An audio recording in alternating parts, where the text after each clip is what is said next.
आप सबका स्वागत है हमारे YouTube चैनल मैथमेटिक्स क्लास 8 में।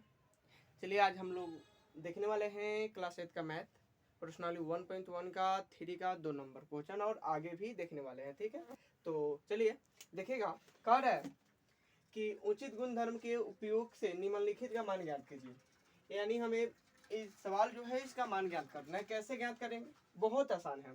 जैसे कि इसमें गुना भी है, घटाव भी है, जोड़ भी है। तो आप लोग जानते हैं या नहीं जानते हैं? का को पहले काटी है, का पीछे दो भाग और गुना करो, धन जोड़ दो, उनको दो घटाओ। यानी का को पहले काटते हैं, उसके बाद भाग का काम करते हैं, भाग में नहीं है, उसके बाद गुना का काम करते हैं। तो देखिएगा बहुत आसान है। सबसे पहले गुना है या तो कतेगा 3 एकम 3, 3 दूना 6, 2 एकम 2, 7 दूना 14। और अब कटने वाला नहीं है। यहाँ पे गुना है 3 दूना 6 करेंगे, 5 में 7 से गुना करेंगे, 7 पचे 35। यहाँ पे माइनस है, आगे माइनस लग जाए। यहाँ पे भी माइनस है, माइनस लगा देंगे। 1 में 1 से गुना करेंगे 1, और 2 के पारा 2 बार पढ़िएगा, कितना होगा 4। प्लस है, हम प्लस लिखेंगे। 1 के पारा 1 बार पढ़िएगा 1 होगा, और 7 के पारा 5 बार पढ़िएगा 35 होगा। अब इन सबका हम निकाल लेंगे लघुत्तम। 35 4, 35 का क्या निकाल लेंगे? लघुत्तम निकाल लेंगे। तो 35 4 लघुत्तम निकालिएगा। 20 के 0 हाथ में 2, 12 2 14, 140 होगा। यानी 35 4 का लघुत्तम निकालेगा 140 होगा, 140। अब 35 का पारा कितना पढ़िएगा कि 140 होगा। तो 35 के पारा जो है 4 बार पढ़िएगा तो 140 होगा। तो 4 के पारा 6 बार पढ़िएगा, 6 चौका 24, यानी माइनस में 24 आएगा, क्योंकि माइनस पहले से, और यहाँ पे माइनस है, हम माइनस लिखेंगे। 4 के पारा कितना पढ़िएगा कि 140 होगा। तो 4 के पारा 35 पे पढ़ेंगे तो 140 होगा, यानी 35 के पारा 1 पे पढ़ेंगे, यहाँ पे 35 ही होगा। यहाँ पे प्लस है, प्लस लिखेंगे। 35 के पारा कितना बेर पढ़िएगा कि 140 होगा। तभी बताएं कितना बेर? 4 बेर। तो 1 के पारा 4 बेर पढ़िएगा, 4 ही होगा। चलिए इसके बाद देखिएगा,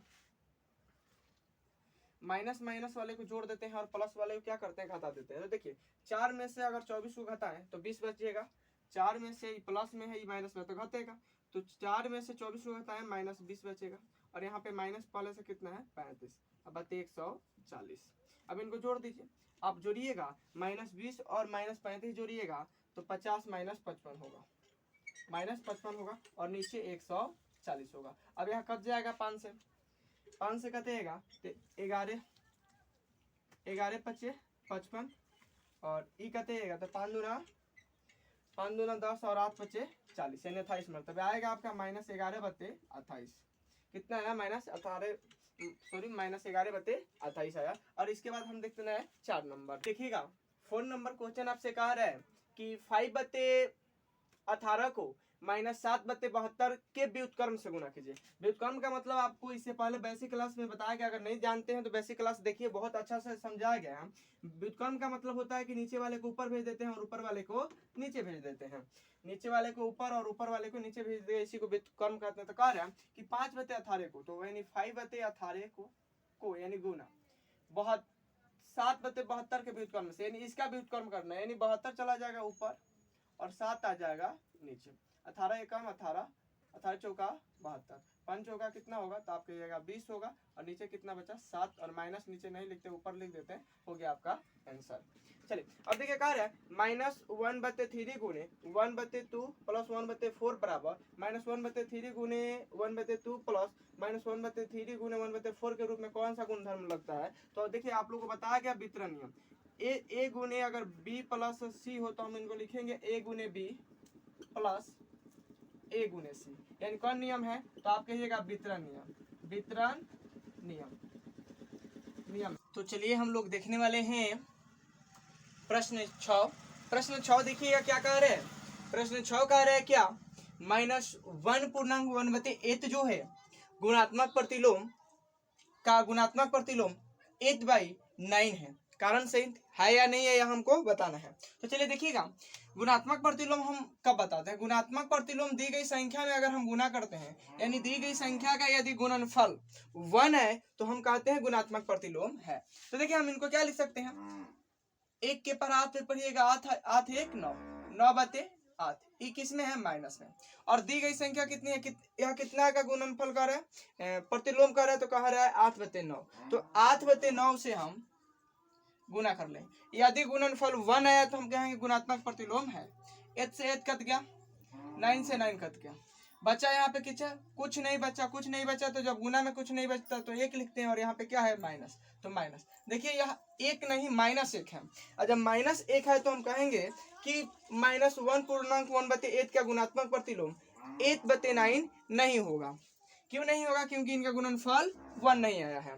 चलिए इसी प्रकार आप 7 नंबर सवाल, यही है, सेम सवाल है, कह रहे क्या 3 पूर्णांक 1/3 का गुणात्मक प्रतिलोम 0.3 है या नहीं। ठीक है, तो देखिए हम सबसे पहले गुना करेंगे, 3 3 का 9, 1 10, 10 बचे कितना हो जाएगा 3, और इसको कीजिएगा तो कितना आएगा 0.3 है, 3 ऊपर लिख देंगे, और किसी भी संख्या का दशमलव हटाने के लिए नीचे लगाते हैं हम 0, और जितने अंक के बाद दशमलव होता है उतना 0 लगाते हैं।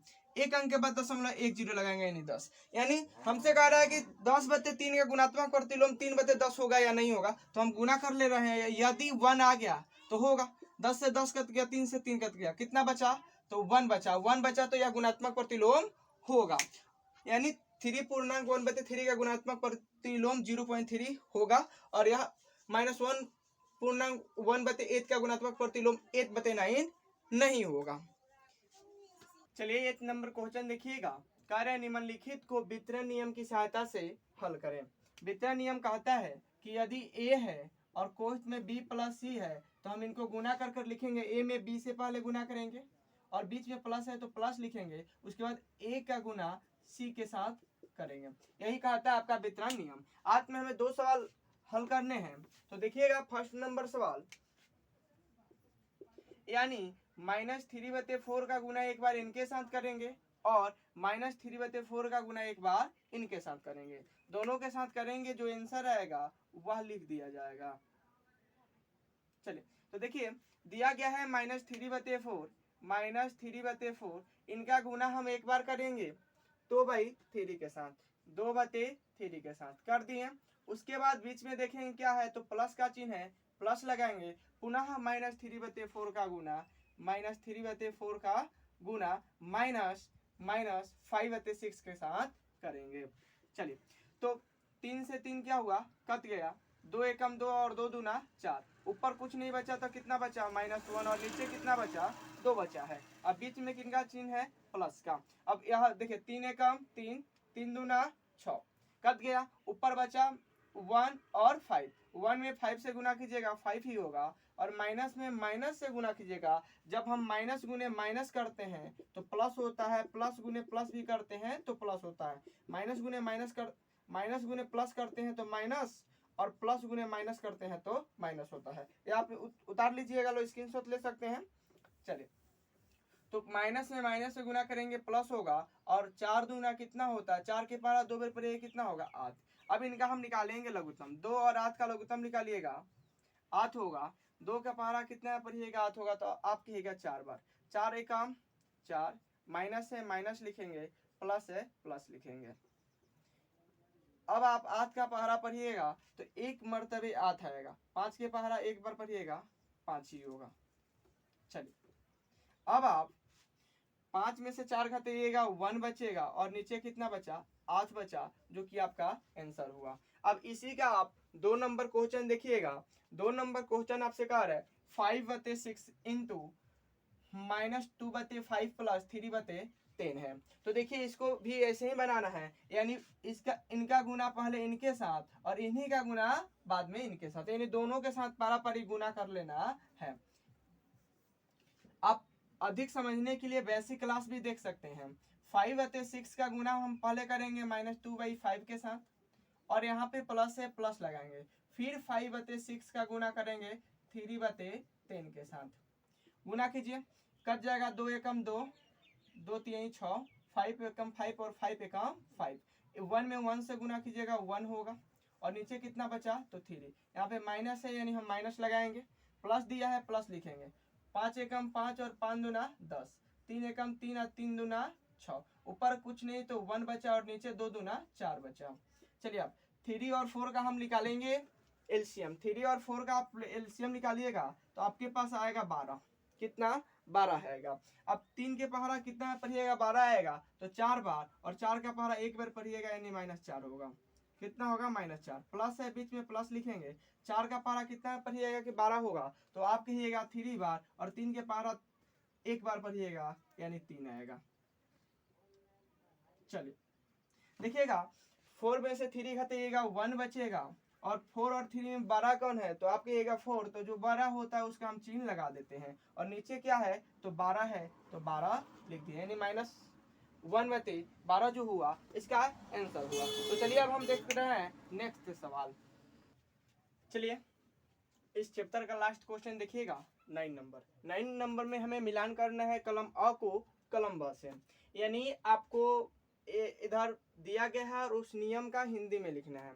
तो देखिए कार्य -1/2 प्लस 3/4, तो यहाँ पे ये प्लस है, पहले ई लिखा गया है बाद में 3/4 लिखा गया है, और बराबर में आप देखिएगा तो पहले 3/4 लिख दिया गया है और बाद में -1/2 लिख दिया गया है। तो इस नियम को क्या कहते हैं, तो इस नियम को हम कहते हैं एक योग का क्रम विन्यायता नियम, योग यानी जोड़ का क्रम विन्यायता नियम। तो यह जो होगा एक का जो होगा जे होगा, हम लिख दिए क्योंकि जगह नहीं था, नहीं आता था, तो हिंदी ना लिख कर हम लिख दिए कि कितना का कितना होगा। उसी प्रकार 2 का जो होगा आई होगा, 3 का एच होगा, 4 का एफ होगा, 5 का सी होगा, 6 का ए होगा, 7 का आप देख लीजिएगा बी होगा, 8 का आप देखिएगा तो ई होगा, 9 का जी, और 10 का जो होगा डी होगा। और यह कैसे A B C D J कैसे हो रहा है, इसको अगर आपको जानना है तो आप सबसे पहले इसका बेसिक क्लास जाकर देखिए, जो कि लगभग 10 मिनट का है। अगर आप देखिएगा तो इस सबको बना लीजिएगा कौन नियम किस नियम को क्या कहते हैं। तो चलिए आप लोगों को वीडियो कैसी लगी कमेंट बॉक्स में कमेंट जरूर कीजिएगा, और आप हमारे चैनल पर पहली बार आए होंगे तो चैनल को सब्सक्राइब और बेल आइकन को प्रेस करना नहीं भूलिएगा।